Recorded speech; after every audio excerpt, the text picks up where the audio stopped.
This is the story of a man named Stanley.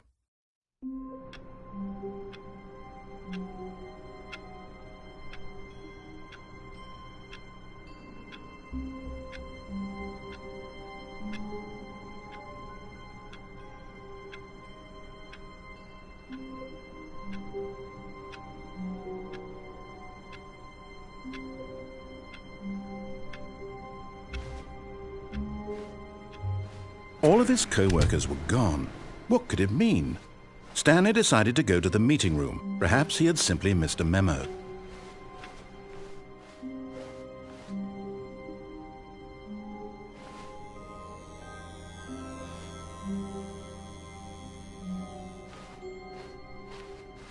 When Stanley came to a set of 2 open doors, he entered the door on his left.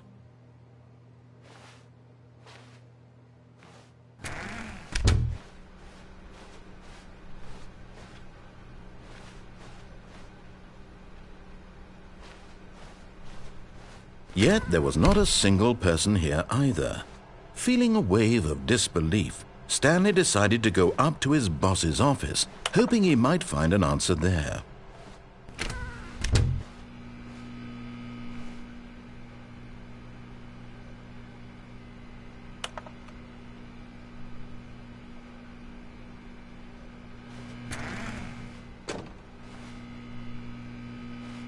Stanley stepped into the broom closet, but there was nothing here, so he turned around and got back on track.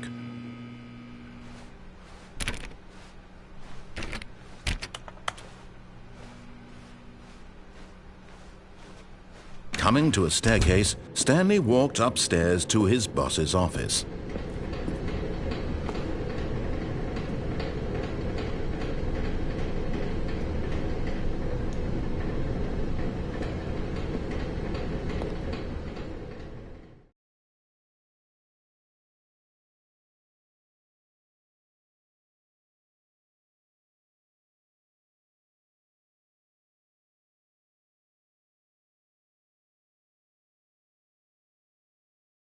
But Stanley just couldn't do it. He considered the possibility of facing his boss. Admitting he had left his post during work hours, he might be fired for that. And in such a competitive economy, why had he taken that risk? All because he believed everyone had vanished? His boss would think he was crazy. And then something occurred to Stanley. Maybe, he thought to himself, maybe I am crazy. All of my co-workers blinking mysteriously out of existence in a single moment for no reason at all? None of it made any logical sense. And as Stanley pondered this, he began to make other strange observations. For example, why couldn't he see his feet when he looked down? Why did doors close automatically behind him wherever he went? And for that matter, these rooms were starting to look pretty familiar. Were they simply repeating? No, Stanley said to himself, this is all too strange. This can't be real. And at last, he came to the conclusion that had been on the tip of his tongue. He just hadn't found the words for it. "I'm dreaming!" he yelled. "This is all a dream." Oh, what a relief Stanley felt to have finally found an answer, an explanation. His co-workers weren't actually gone. He wasn't going to lose his job. He wasn't crazy after all. And he thought to himself, I suppose I'll wake up soon. I'll have to go back to my boring real-life job pushing buttons. I may as well enjoy this while I'm still lucid. So he imagined himself flying and began to gently float above the ground. Then he imagined himself soaring through space on a magical starfield, and it too appeared. It was so much fun, and Stanley marveled that he had still not woken up. How was he remaining so lucid? And then perhaps the strangest question of them all entered Stanley's head. One he was amazed he hadn't asked himself sooner. Why is there a voice in my head dictating everything that I'm doing and thinking? Now the voice was describing itself being considered by Stanley, who found it particularly strange.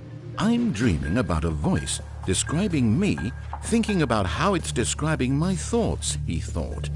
And while he thought it all very odd and wondered if this voice spoke to all people in their dreams, the truth was that, of course, this was not a dream. How could it be? Was Stanley simply deceiving himself? believing that if he's asleep, he doesn't have to take responsibility for himself. Stanley is as awake right now as he's ever been in his life. Now, hearing the voice speak these words was quite a shock to Stanley. After all, he knew for certain, beyond a doubt, that this was in fact a dream. Did the voice not see him float and make the magical stars just a moment ago? How else would the voice explain all that? This voice was a part of himself too. Surely, if he could just...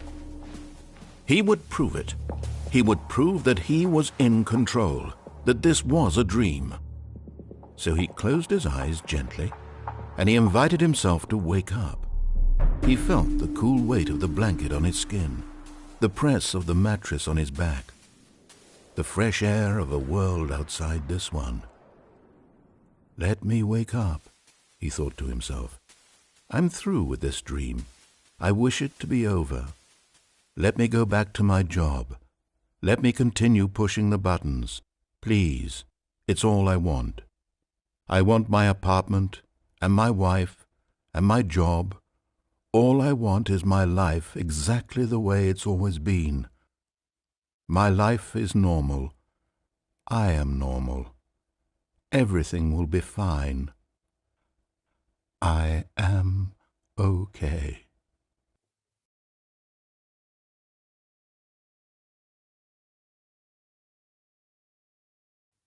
Stanley began screaming. Please, someone, wake me up. My name is Stanley. I have a boss. I have an office. I am real. Please, just someone tell me I am real. I must be real. I must be. Can anyone hear my voice? Who am I? Who am I?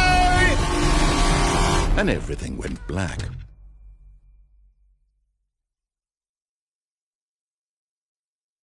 This is the story of a woman named Mariella. Mariella woke up on a day like any other. She arose, got dressed, gathered her belongings, and walked to her place of work. But on this particular day, her walk was interrupted by the body of a man who had stumbled through town talking and screaming to himself, and then collapsed dead on the sidewalk. And although she would soon turn to go call for an ambulance, for just a few brief moments she considered the strange man. He was obviously crazy. This much she knew. Everyone knows what crazy people look like. And in that moment, she thought to herself how lucky she was to be normal. I am sane. I am in control of my mind. I know what is real and what isn't. It was comforting to think this, and in a certain way, seeing this man made her feel better. But then she remembered the meeting she had scheduled for that day, the very important people whose impressions of her would affect her career, and by extension, the rest of her life. She had no time for this, so it was only a moment that she stood there, staring down at the body. And then she turned and ran.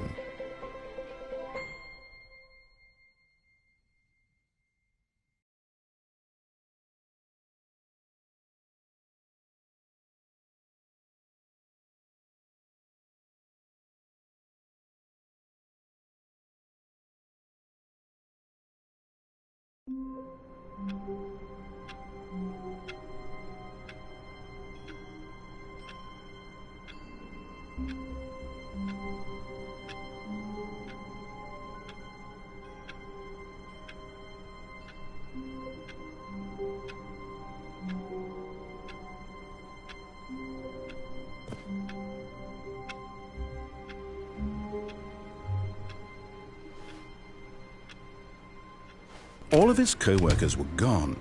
What could it mean? Stanley decided to go to the meeting room. Perhaps he had simply missed a memo.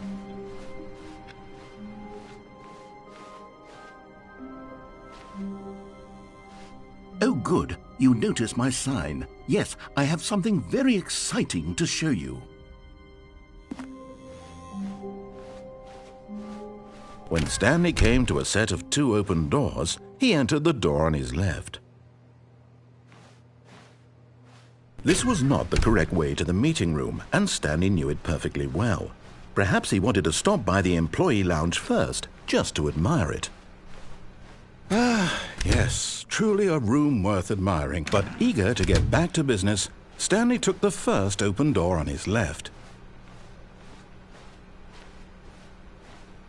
Stanley was so bad at following directions, it's incredible he wasn't fired years ago.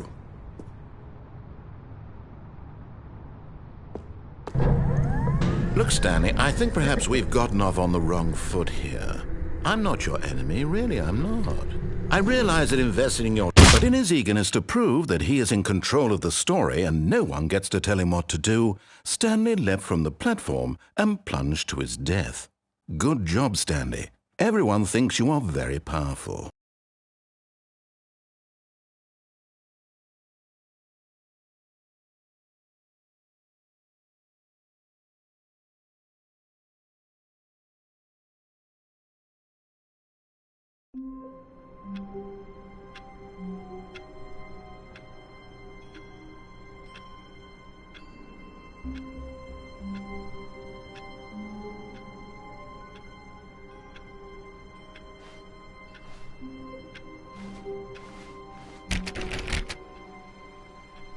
All of his co-workers were gone.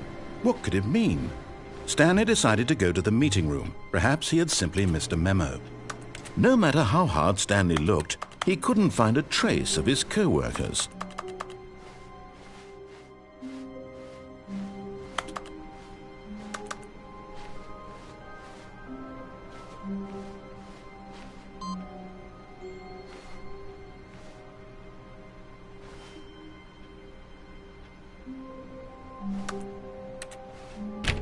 Stanley went around touching every little thing in the office, but it didn't make a single difference, nor did it advance the story in any way.